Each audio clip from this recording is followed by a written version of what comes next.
Welcome to the deep dive. So today we're tackling what I think is a huge optimization problem for pretty much any modern company. How do you read, sort, and actually understand these mountains of unstructured data? Think legal filings, medical records. Huge research archives. Exactly. And you have to do it with maximum accuracy, but using the absolute minimum processing power. And that's the core mission for this deep dive. We're looking at that trade-off.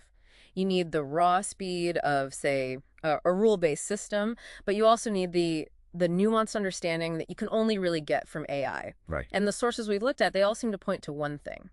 The best solution isn't one or the other. It's a hybrid.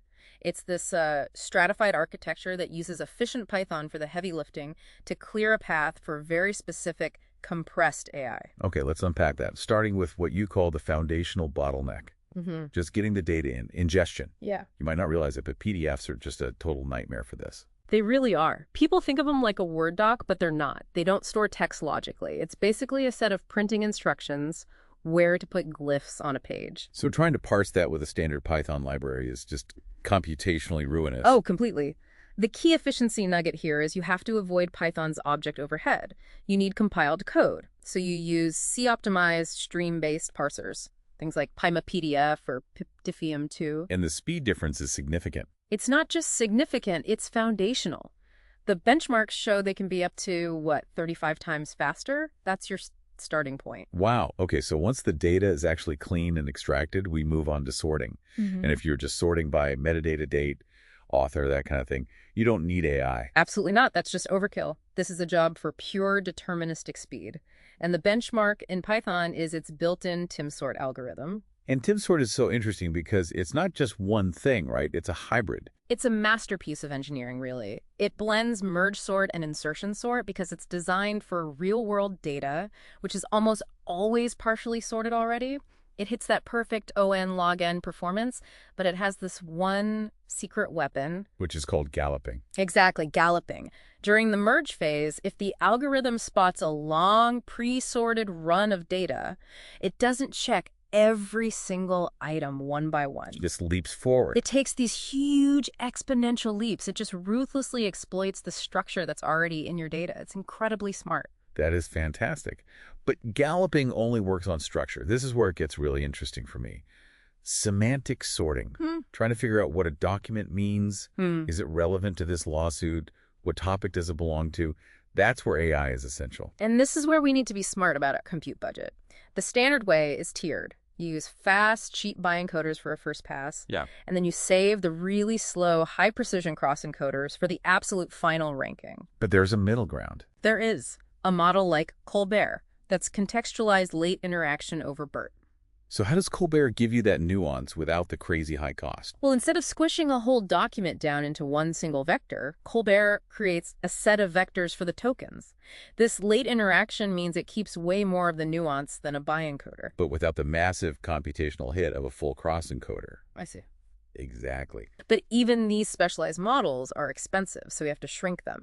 This is where things like quantization and knowledge distillation come in. Right. Quantization is basically about shrinking the model's footprint.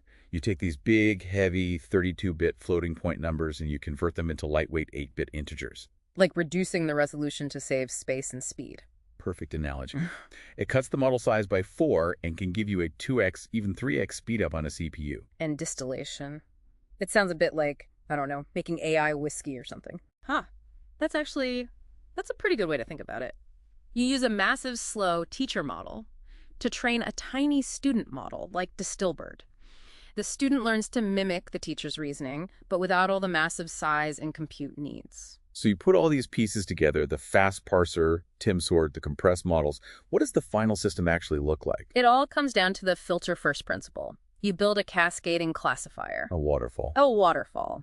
The most efficient computation is always the one you skip, right? So you pass documents through a series of gates from easiest to hardest. So first gate, simple keywords or rejects. Trivial stuff. Then maybe a lightweight model, like fast text. And you save your big, compressed, heavy hitter models for only the toughest 5% of cases. And that approach, what does it save? It can reduce the average compute per document by 90–95%, and you still keep that highest possible accuracy for the documents that really need it. So the winning strategy is really rejecting that one model fits all idea. It's a whole system. It's a system that combines the ruthless speed of C-optimized code, the mathematical elegance of an algorithm like Timsort, and the compressed intelligence of these quantized networks. Which leads to a really provocative final thought for everyone to chew on. It does. We often see that the absolute highest accuracy at the end of the day comes from something called learning to rank. It uses lightning-fast tree models, like XGBoost, to combine all the signals, the semantic scores from the AI, and cheap metadata, like how old a document is. So the final decider isn't even the big neural network. It's a decision tree. Right. So the question to leave you with is this. If a deterministic tree can outperform a pure AI vector search at the very last step, how many other complex problems out there are we just fundamentally over-engineering right now?